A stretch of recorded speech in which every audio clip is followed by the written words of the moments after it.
प्रभु यीशु मसीह के मधुर और मीठे नाम में आज दिनांक 7 जनवरी दिन मंगलवार को आप सब श्रोताओं का हम हार्दिक स्वागत करते हैं।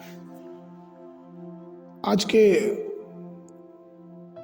दिन के मनन के लिए जो शीर्षक है वो है उसने पत्थर चुनकर, और वचन जो कि लिया गया है यशायाह नबी की पुस्तक उसका 5 अध्याय 2 पद। उसने उसकी मिट्टी खोदी और उसके पत्थर बिनकर उसमें उत्तम जाति की एक दाखलता लगाई। उसके बीच में उसने गुम्बद बनाया और दाखरस के लिए कुंड भी खोदा। तब उसने दाख की आशा की, परंतु उसमें निकम्मे दाखें लगे। प्रियो, जब हम देखते हैं कि हमारे प्यारे प्रभु ने हमारे लिए क्या क्या अद्भुत काम किया है, हमारा हृदय आनंद से भर जाता है। हमारा परमेश्वर हमें उपजाऊ फलदायी वृक्ष बनाता है। उसने अपना लहू बहा के हमें सींचा है। उसने आग की दीवालों से हमारी रक्षा की है और उसने हमें पत्थरों को जीवनों से साफ किया है। प्रश्न ये उठता है कि ये पत्थर क्या है?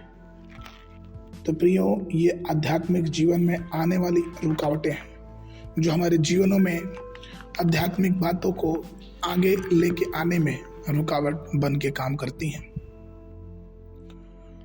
परमेश्वर इनको हमारे जीवनों से हटाता है।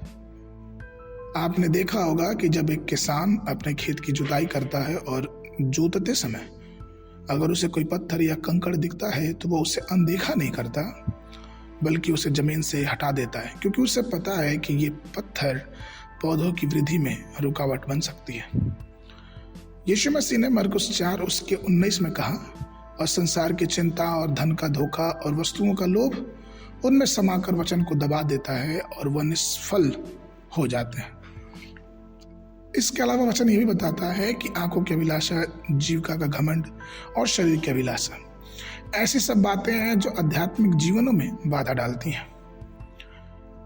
कई बार ऐसा होता है कि कड़वाहट, आक्रोश और हर प्रकार की बुड़बुड़ाने और दोष लगाने की बातें हमारे आत्मिक जीवन को बढ़ने में, फलने फूलने में रुकावट बन जाती है।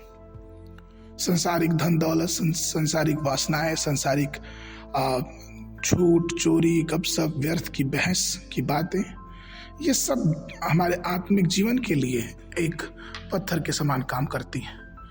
प्रियो, अगर हमको आत्मिक जीवन में एक मजबूत जीवन जीना है तो हमें इन सब को अपने जीवनों से बाहर निकालना है।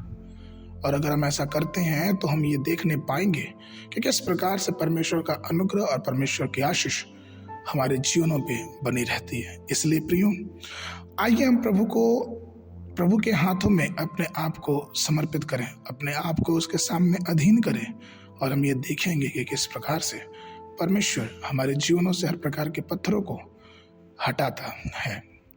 आज के मनन के लिए नीति वचन की पुस्तक उसका 24, 30 और 31 पद। मैं आलसी के खेत के पास से और निर्बुद्धि मनुष्य की दाख की बारी के पास से होकर जाता था, तो क्या देखा कि वहां कहीं कटीले पेड़ भर गए हैं और वहां बिच्छू पेड़ों में ढप गए हैं और उसके पत्थर का बाड़ा गिरा हुआ है।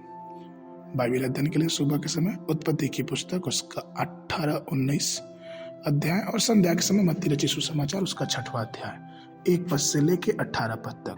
परमेश्वर आप सबको आशीष देवे।